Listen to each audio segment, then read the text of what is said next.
Este podcast llega a ustedes gracias a los donativos que nos hacen en www.buymeacoffee.com/El Poeta Vampiro, donde encontrarán poemas, cuentos, blogs y videos exclusivos.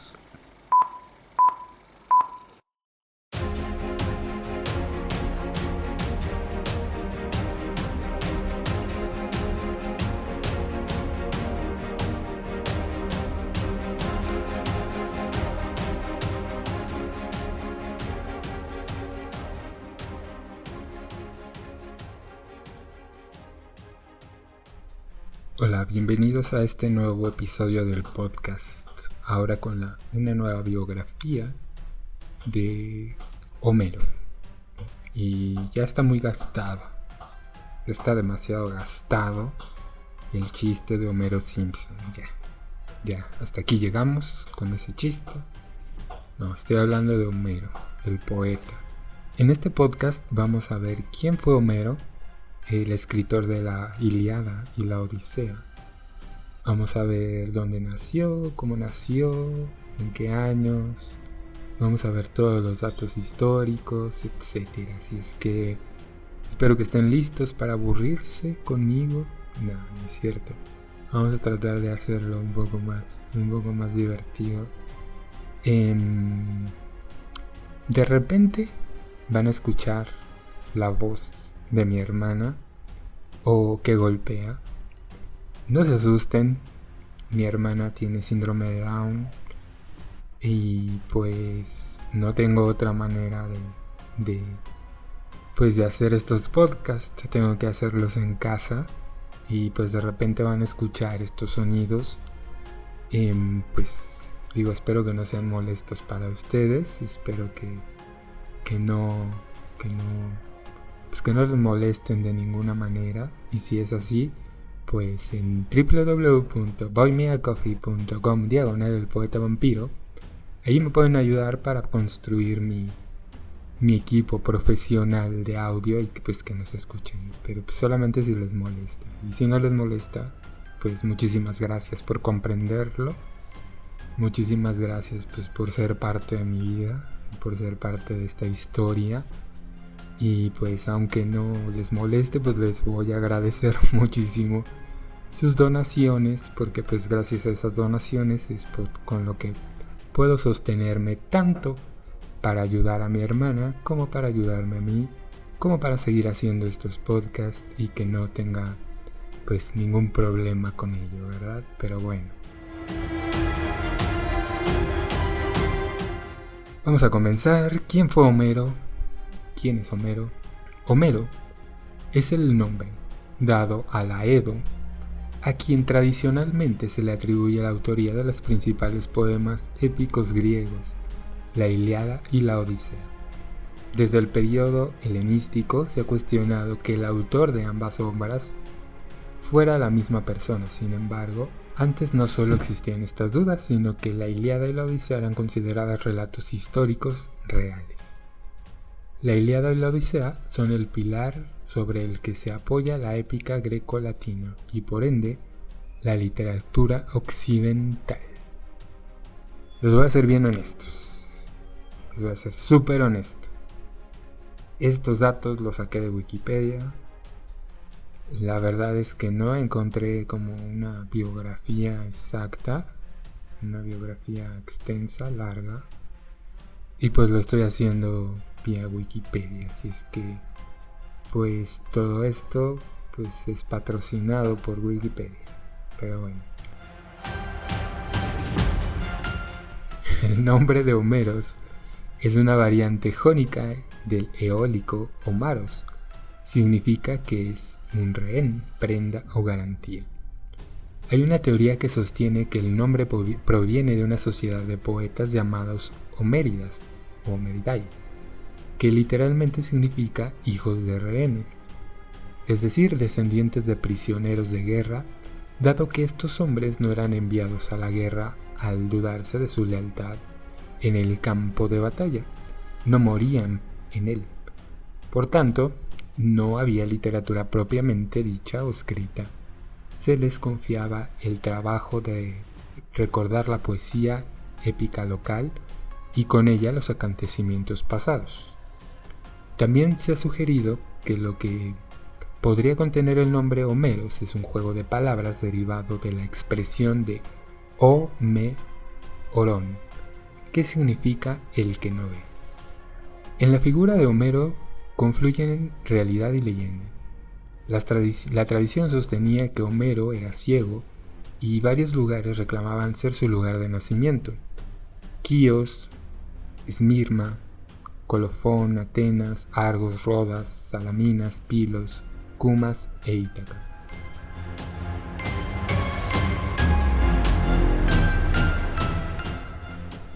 El himno homérico o Apolo Delio dice que es un ciego que reside en Quíos, la rocosa. El poeta lírico Simónides de Amorgos atribuye el nombre de Quíos el siguiente verso de la Ilíada. ¿Por qué me preguntáis mi linaje? Como el linaje de las hojas soy. Ese verso fue convertido en proverbio en la época clásica. Luciano de Samosata dice que fue un babilónico enviado a Grecia como rehén y de ahí su nombre. Pausanias transmite una tradición de los chiproitas, quienes también reclamaban para sí a Homero. Dicen que Temisto, una mujer del lugar, era su madre y que Euclo profetizó el nacimiento de Homero en esos versos. Y entonces, en la costera de Chipre, existirá un gran cantor, al que dará luz Temisto en el campo, divina entre las mujeres, un cantor muy ilustre lejos de la muy rica Salamina, dejando Chipre mojado y llevado por las olas. Cantando él solo el primero de las glorias de la espaciosa Elige, será inmortal por siempre y no conocerá la vejez. Pausanias, descripción de Grecia del siglo X. Sin embargo, también se conserva el siguiente epígrama, atribuido al poeta helenístico Alceo de Mesene, en el que Homero niega su origen salamino y niega que se erigiera una estatua suya en esta ciudad y que su padre fuera un tal Demágoras. Ni aunque el martillo surgir como Homero de oro me hiciera entre rayos flameantes de Zeus, soy ni seré salamino ni el hijo de Méledes, lo seré de Damágoras, tal la Hélade lo vea.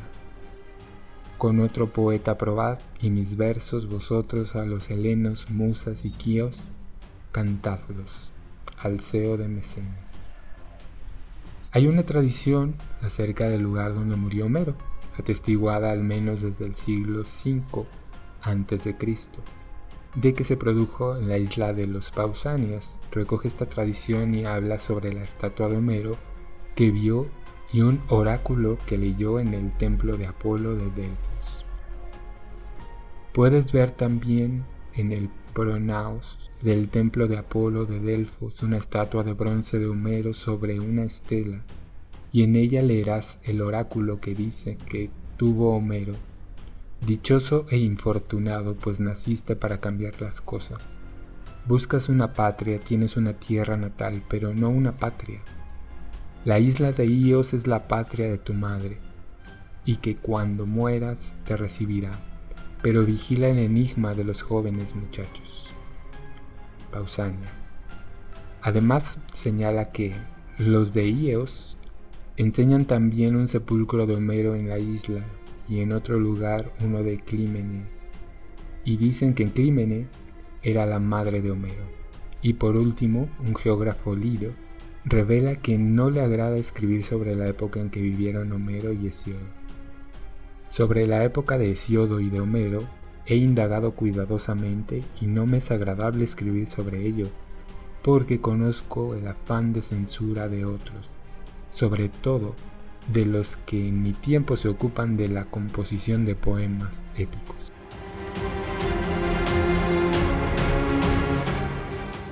Aunque ya en la época de la Grecia clásica nada concreto y seguro se sabía de Homero, a partir del periodo helenístico empezaron a surgir biografías que recogían tradiciones muy diversas y a menudo datos de contenido fabuloso. En estos relatos se decía que antes de llamarse Homero se había llamado Meles, Melesígenes, Altes o Meón, y se daban datos muy diversos y con numerosas variantes acerca de su ascendencia. Hay una tradición que dice que la Pita dio una respuesta al emperador Adriano acerca de la procedencia de Homero y de su descendencia. Me preguntas por la ascendencia y la tierra patria de una inmortal sirena, por su residencia de Itacense, Telemaco es su padre y la Nestorea Epicasta su madre, la que alumbró con mucho al varón más sabio de los mortales. Se considera que la mayor parte de las biografías de Homero que circulan en la antigüedad no aportaban ningún dato seguro. Sin embargo, suele admirarse que el lugar de procedencia del poeta debió ser la zona colonial jónica de Asia Menor, basándose en los rasgos lingüísticos de sus obras y en la fuerte tradición que lo hacía proceder de la zona. El investigador Joachim Lactas sostiene que Homero pertenecía o estaba en permanente contacto con el entorno de la nobleza. También persiste el debate sobre si Homero fue una persona real o bien un nombre dado a uno o más poetas que cantaban obras épicas tradicionales. Además de la Ilíada y de la Odisea, a Homero se le atribuyeron otros poemas como la épica menor cómica Patracomomiaca, la guerra de las ranas y los ratones, el corpus de los himnos homéricos y varias obras perdidas o fragmentadas, tales como Margites. Algunos autores antiguos le atribuían el ciclo épico completo, que comprende más poemas sobre la guerra de Troya, así como epopeyas que narraban la vida de Edipo y guerras entre los argivos y tebanos. Los historiadores modernos, sin embargo, suelen estar de acuerdo en que Batricomaquia en Margitres son himnos homéricos y los poemas cíclicos son posteriores a la Ilíada y a la Odisea. Una pintura del poeta griego Homero sobre el panel del templo de Isis en Sengreas, antiguo puerto Corinto, donde su rostro refleja cierta severidad, ha sugerido que las imágenes bizantinas de Cristo pudieron haber sido ideadas a partir de dicha figura, en especial por la similitud de la fisonomía facial y también en cuanto a la postura del cuerpo que se representa en las mismas.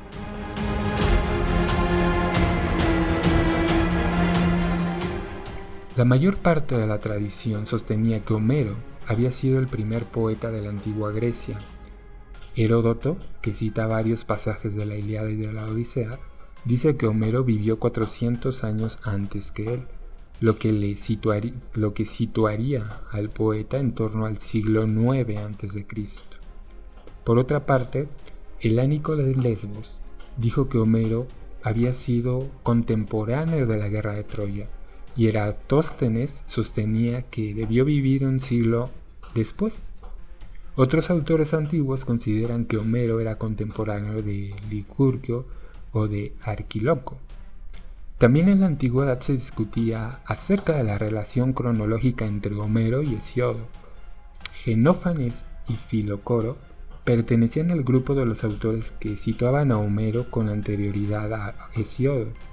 El certamen de Homero y Hesíodo, una obra muy tardía, suponía que eran contemporáneos entre sí.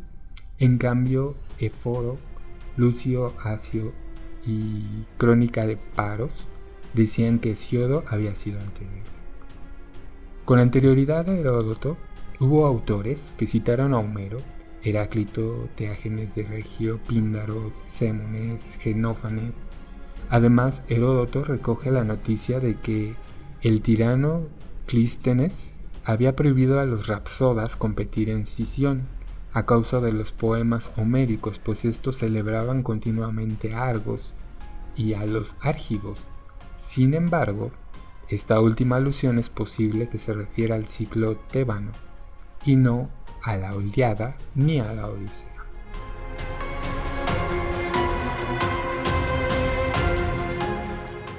La mayoría de los historiadores sitúan a la figura de Homero en el siglo VIII a.C., aunque hay controversia acerca de la fecha en la que sus poemas se pusieron por escrito. El hallazgo de una inscripción relacionada con el pasaje de la Ilíada en una vasija de Isquia conocida como la Copa de Néstor, datada del año 720 a.C., ha sido interpretada por algunos investigadores, entre ellos Joachim Langtaff, como un claro indicio de que en aquella época la obra de Homero ya había sido consignada por escrito. Sin embargo, otros autores como Alfred Hedgecock y Carlo Dopo Pavese niegan que de esa inscripción pueda extraerse tal conclusión. Algunos fragmentos de cerámica del siglo VII a.C. que representan un cíclope cegado por Odiseo suelen interpretarse como influidos directamente por la Odisea.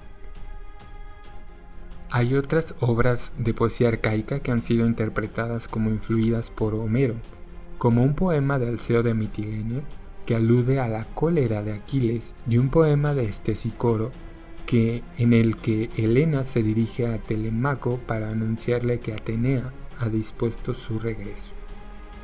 Algunos investigadores defienden que los poemas homéricos fueron puestos por escrito en el siglo VII a.C. Arguyen que de la referencia que hay de la Ilíada a la ciudad de Tebas de Egipto por el rey asirio Arsubanipal. Además, algunos pasajes parecen referirse a tácticas opílitas que se cree que tuvieron su origen en ese siglo. También se cita como indicio la referencia en la Odisea a la ciudad de Ismaro, que estaba de actualidad en el siglo VII a.C. No creen que la redacción de los poemas fuera posterior porque consideran que hay suficientes referencias iconográficas y literarias para sostener que antes del siglo VII a.C. ya se conocían los poemas homéricos por escrito.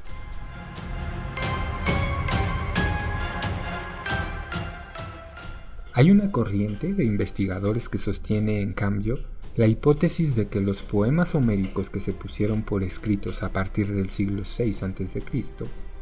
creen que las coincidencias de temas entre los poemas homéricos y otros fragmentos literarios o iconográficos anteriores solo indican que ambos bebieron de las mismas fuentes orales. Además, hay algunos testimonios antiguos, como un pasaje de Flavio Josefo, que defendían que Homero no había dejado escritos.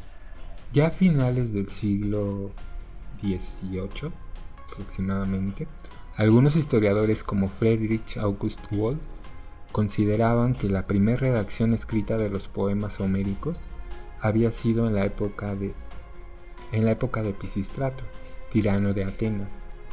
Esta idea también fue defendida en el siglo XX por otros investigadores como Reinhold Marquardt, que también han situado la primera redacción escrita de los poemas homéricos en el siglo VI a.C.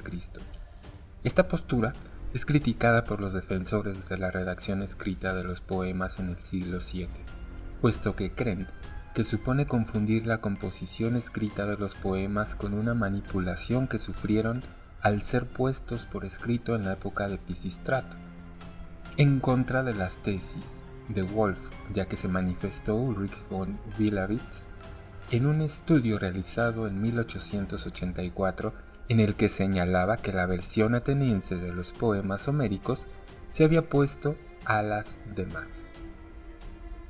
Se denomina cuestión homérica a una serie de incógnitas planteadas en torno a los poemas homéricos. Dos de los anteriores más debatidos son quién o quiénes fueron los autores y de qué modo fueron elaborados. Los investigadores están generalmente de acuerdo en que la Ilíada y la Odisea sufrieron un proceso de fijación y refinamiento a partir del material más antiguo en el siglo VIII a.C.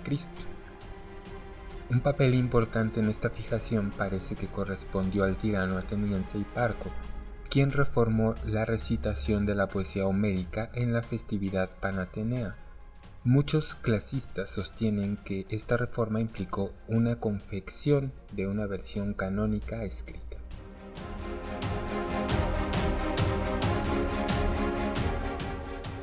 En la antigüedad, durante el periodo helenístico, Los filólogos alejandrinos Genón y Helánico llegaron a la conclusión, a partir de las diferencias y contradicciones de todo tipo que hallaron entre la Ilíada y la Odisea, de que sólo la primera de estas epopeyas fue compuesta por Homero, por lo que fueron llamados corizontes o separadores. Su opinión fue rechazada por otros filólogos alejandrinos como Aristarco de Samotracia, Zenódoto de Éfeso y Aristófanes de Bizancio.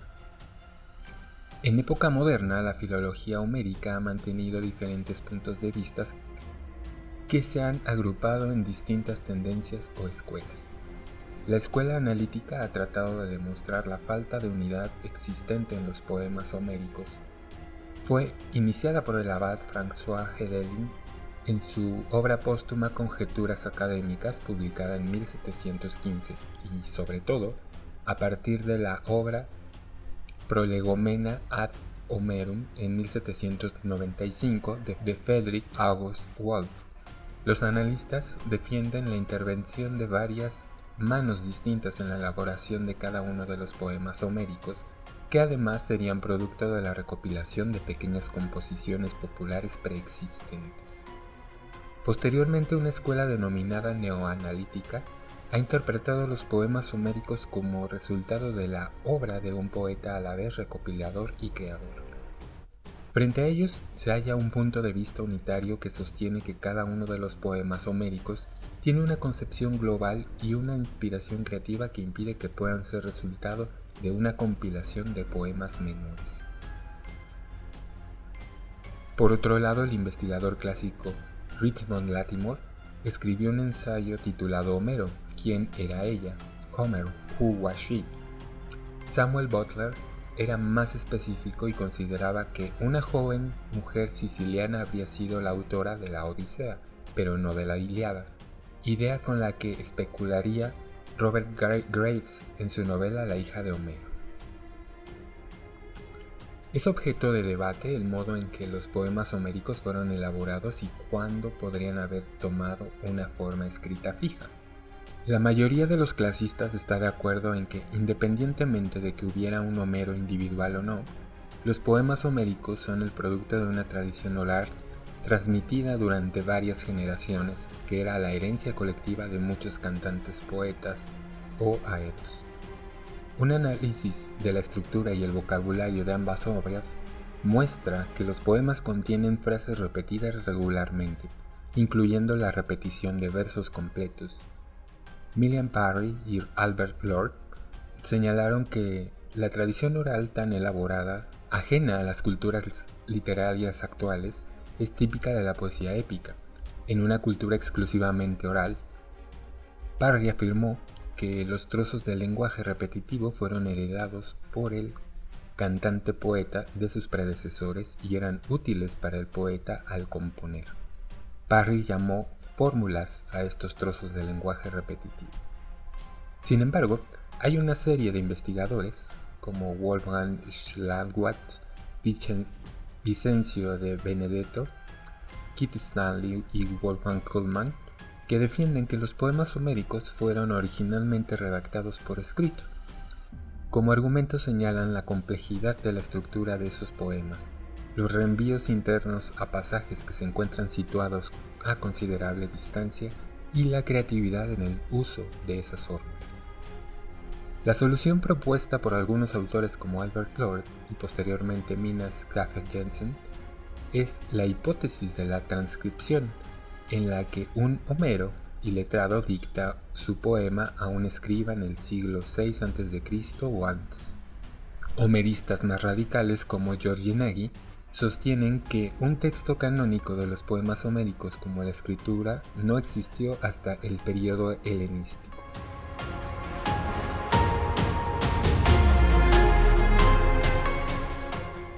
Homero concebía un mundo que estaba completamente rodeado por océano, el cual era considerado padre de todos los ríos, mares, fuentes y pozos. El estudio de las menciones geográficas en la Ilíada desvela que el autor conocía detalles muy precisos de la actual costa turca y en particular de Samotraquia y el río Caistro, cerca del Éfeso. En cambio, las referencias a la península griega, con excepción de la pormenorizada enumeración de lugares del catálogo de naves, son escasas y ambiguas. Todo indicaría que, de haber sido Homero una persona concreta, se trataría de un autor griego natural de la zona occidental de Asia Menor o de alguna de las islas próximas a ella. El citado catálogo de naves, que es la enumeración de los ejércitos de la coalición aquea, recoge un total de 178 nombres de lugar, agrupados en 29 contingentes distintos. Se trata de un catálogo del que muchos nombres de lugares ya no podían ser reconocidos por los geógrafos griegos posteriores a Homero, pero en el que no se ha podido demostrar ninguna localización errónea. En la Odisea, Homero menciona una serie de lugares en la parte que trata de las aventuras marinas de Odiseo, de los que la mayoría de los historiadores sostiene que trata de lugares puramente fabulosos, a pesar de que la tradición posterior trató de encontrar localizaciones precisas de ellos. En la Biblioteca Mitológica de Apolodoro señala que Odiseo, según dicen algunos, vagó errante por Libia, según otros por Sicilia, y según el resto por el océano o por el mar Tirreno.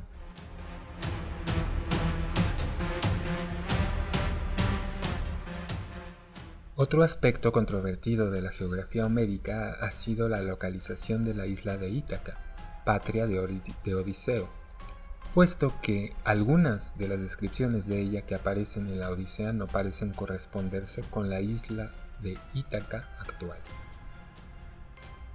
Homero describe una sociedad basada en el caudillaje. Se trata de una sociedad guerrera en la que cada región tenía una autoridad suprema que actualmente era hereditaria. Cada caudillo tenía un séquito personal formado por personas que guardaban un alto grado de lealtad. Disfrutaban de una serie de privilegios, las mejores partes en la distribución de botines y la propiedad de un dominio.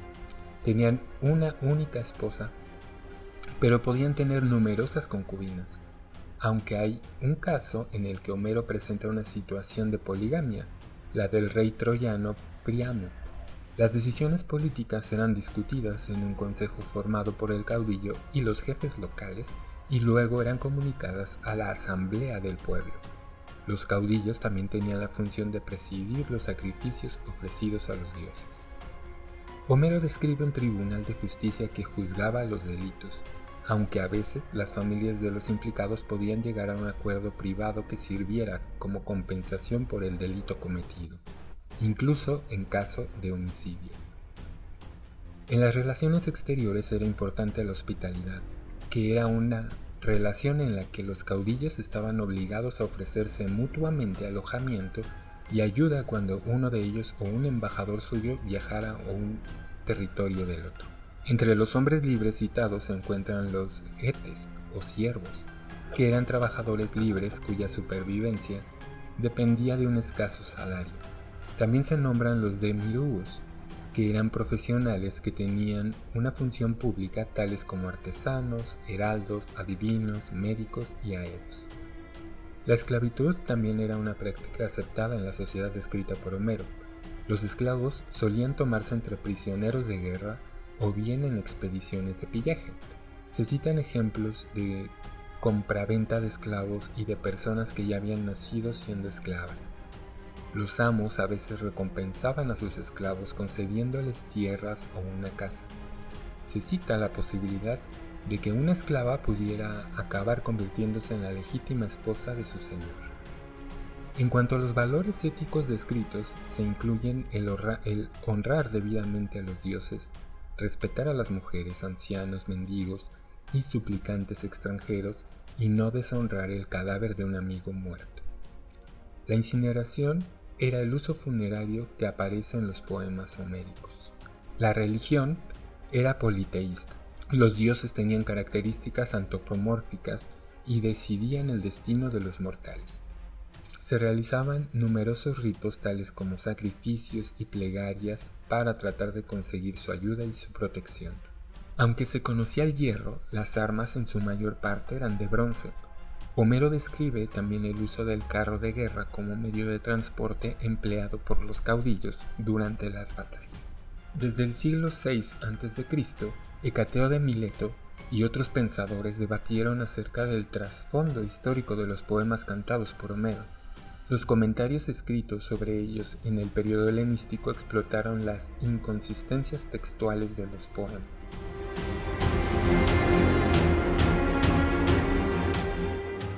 Las excavaciones realizadas por Heinrich Schliemann a finales del siglo XIX, así como el estudio de documentos de los archivos reales del Imperio Hilita, comenzaron a convencer a los investigadores de que podía haber un fundamento histórico en la guerra de Troya. Sin embargo, aunque la identidad de Troya como escenario histórico cuenta con el acuerdo de la mayoría de los investigadores, no se ha podido demostrar que se emprendiera contra la ciudad una expedición de guerra comandado por atacantes micénicos. La investigación encabezada por los antes mencionados, Parry y Lord, de las épicas orales en idioma croata, montenegrino, bosnio, serbio y en lenguas turcas, demostró que largos poemas podían ser preservados con consistencia por las culturas orales hasta que alguien se tomase la molestia de ponerlos por escrito. El desciframiento del lineal B en los años 50 por Michael Ventris y otros constató que la continuidad lingüística entre la lengua anotada por la escritura micénica del siglo VIII a.C. y la lengua de los poemas atribuidos a Homero. Por otra parte, la cuestión de saber a qué época histórica se pueden referir los testimonios de Homero y en qué medida pueden ser usados como fuentes históricas ha constituido el objeto de un largo debate que se encuentra lejos de haber concluido. Algunos estudiosos, como John Chadwick, sostenían que la Grecia descrita por Homero no se parecía ni a la de su época ni a la de sus 4 siglos anteriores, mientras que Loaya Achillea Stella señala que hay un importante legado micénico en los poemas homéricos. Joachim Latax insiste que el catálogo de naves del canto 2 de la Ilíada recoge la situación de la época del siglo VIII a.C., es decir, de la civilización micénica. En cambio, Moises I. Finley arguye que lo descrito por Homero no era ni el mundo micénico de su propia época, sino de la edad oscura de los siglos X y IX a.C., en todo caso una época anterior al desarrollo de las polis en el siglo VIII. Los descubrimientos arqueológicos han aportado ciertos elementos desaparecidos con la caída de dicha civilización, pero cuyo recuerdo, topónimos, objetos, costumbres, etc., guardó Homero. De gran insignificancia comparado con lo que Homero olvida decir del mundo micénico en el ámbito de las instituciones y de los acontecimientos, aunque los poemas homéricos pretendan ser una descripción de ese mundo desaparecido. Por otro lado, según los datos aportados por las tablillas micénicas en lineal B, se da concordancia entre muchas de las armas nombradas en los poemas homéricos. Armas de la época micénica. El desciframiento de dichas tablillas ha puesto de manifiesto la diferencia entre el mundo micénico y la sociedad homérica. Los palacios micénicos con su minuciosa burocracia eran muy diferentes de los reyes homéricos, que tienen una organización mucho menos compleja y en los que no se da la escritura.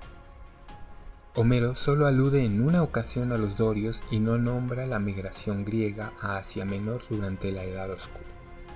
Lo anterior ha sido esquematizado por Michael Austin y Pierre Vidal-Naquet, afirmando que existen 3 niveles históricos en Homero: el mundo micénico que el poeta trata de evocar, la Edad Oscura y la época en la que vivió, y no siempre resultará fácil distinguir con claridad lo que pertenece a uno u otro nivel.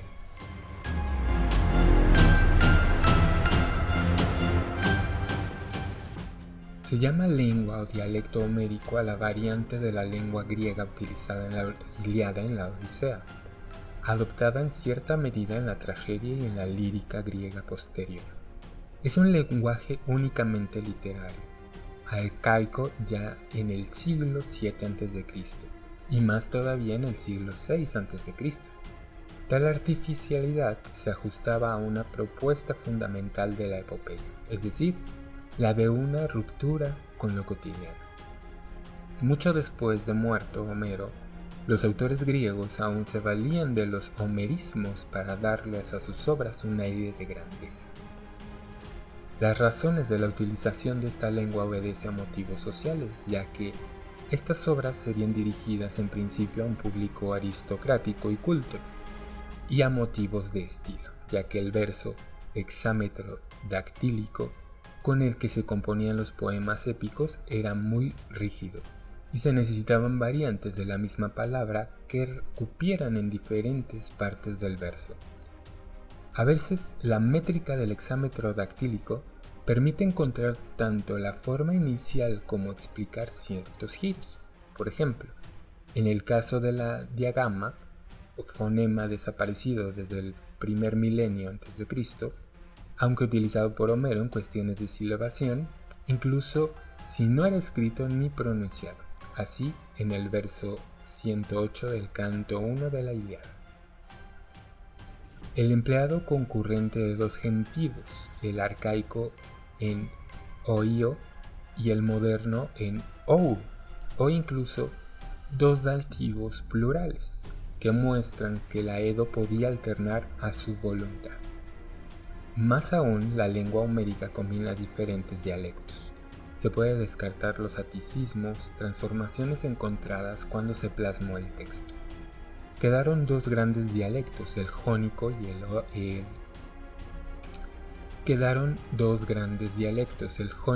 y el eolio, cuyas particularidades son manifiestas para el lector. Por ejemplo, el jónico utiliza una eta, allí donde el jónico ático utiliza una alfa larga.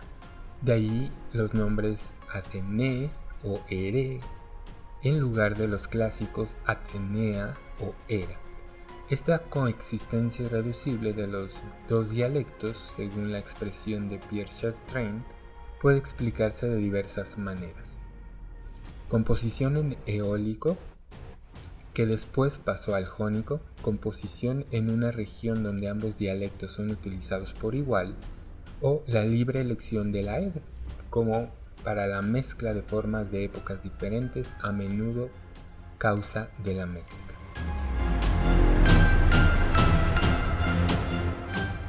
Varía el griego homérico del clásico en la mitología de las palabras, en varias formas de declinación y flexión, del nombre y del verbo, y en el vocabulario. La lengua homérica tiene una base de dialecto jonio, formas del dialecto eolio y de otros, formas tanto arcaicas como modernas y otras nuevas. La épica homérica era tan apreciada entre los griegos que fue herramienta de enseñanza utilizada entre ellos. Además, sus versos eran memorizados y repetidos constantemente aunque la gente fuera iletrada. Por ello, fueron conocidos en casi todas las etapas de la historia griega desde la composición de los poemas. La influencia que tuvieron por su importancia en otros géneros literarios contemporáneos o posteriores es fácilmente rastreable en la lírica y el teatro griegos. La vinculación de la lírica a la épica es evidente en temas, influencia de vocabulario épico u homerismos, arcaísmos conservados por Homero, palabras muy técnicas sobre la guerra, etc. Las fórmulas homéricas, los epítetos tradicionales, muchas escenas épicas aumentadas, cambiadas o satirizadas para dar cuenta de la originalidad del poeta lírico. Las composiciones de ambos géneros se cantaban ante un público, aunque con funciones diferentes. La épica narraba hechos heroicos del pasado al son de la lira con una lengua elevada y culta. La lírica criticaba, celebraba, veneraba, etc. al son de la flauta o de la lira. En sus orígenes, los versos épicos eran compuestos y cantados por los mismos autores. Con el tiempo se van separando el autor del ejecutante. En la épica queda un corpus cerrado interpretado por un rapsoda que se limita a ponerlo en ejecución. En la lírica también ocurre, aunque existen poetes líricos que componen y que insertan su nombre en las obras conscientes de su autoría, para que quien interprete sus poemas hable de él.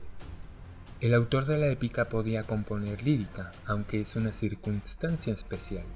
En la épica hay pasajes que bien podrían identificarse con monodias líricas mencionadas de la manera épica. Las obras de ambos se recitaron en banquetes y fiestas. Se fijaron para ello los poemas por escrito. Sin embargo, el jambo es una parte de la lírica relativamente poco afectada por la épica. Cierto es que se recitaba ante un público, pero por lo demás podríamos decir que el jambo es antiépico. Los temas de la épica muchas veces aparecen totalmente parodiados.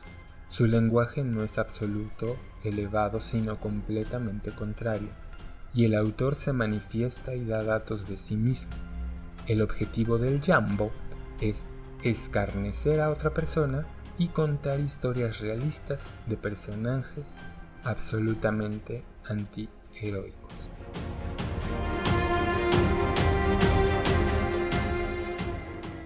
Y bueno, pues como se podrán dar cuenta, Homero fue uno de los poetas más importantes de la historia de la humanidad, ya que la Ilíada, la Odisea, son parteaguas de muchos de los géneros que ahora conocemos. Todavía se siguen haciendo obras acerca de ello, se siguen teniendo las dudas, se sigue investigando de dónde fue, cómo fue que nació, si era real, si no era real, si fue mujer, si fue hombre. Creo que es un tema bastante interesante lo que nos presenta Homero, tanto en su vida personal como en su obra. Como nos damos cuenta, si desde el siglo 8 a.C.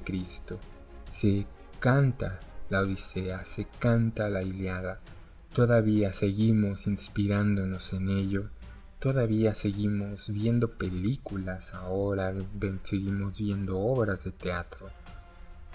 Gracias a ello pues existe el teatro. El teatro trágico griego pues viene de allí, los poetas líricos y pues todo lo que ha desencadenado desde el siglo 8 a.C. Imagínense cuántos años no tiene esto. Entonces era muy importante verlo por primera vez. Les agradezco mucho que hayan escuchado este episodio del podcast. Espero que les haya interesado la vida de este gran escritor que pues todavía nos sigue influyendo hasta ahora. Les recuerdo mis redes sociales y les recuerdo que me pueden ayudar y se los agradecería de todo corazón en www.buymeacoffee.com/elpoetavampiro, donde van a encontrar exclusivas, donde van a encontrar poemas, donde van a encontrar blogs, donde van a encontrar muchas cosas. Gracias por habernos escuchado este día. Síganse cuidando, por favor. Los contagios siguen subiendo. Y pues nos estamos viendo para la próxima. Vamos a hablar un poco de quién soy, cómo soy, por qué soy, y vamos a hablar de vampiros. Y posteriormente vamos a hablar de Safo de Lesbos. Vamos a ver quién era, cómo era y por qué. Cuídense mucho. Mi nombre es Eddie Fuentes. Les mando muchos abrazos y muchos besos sangrientos. Hasta luego.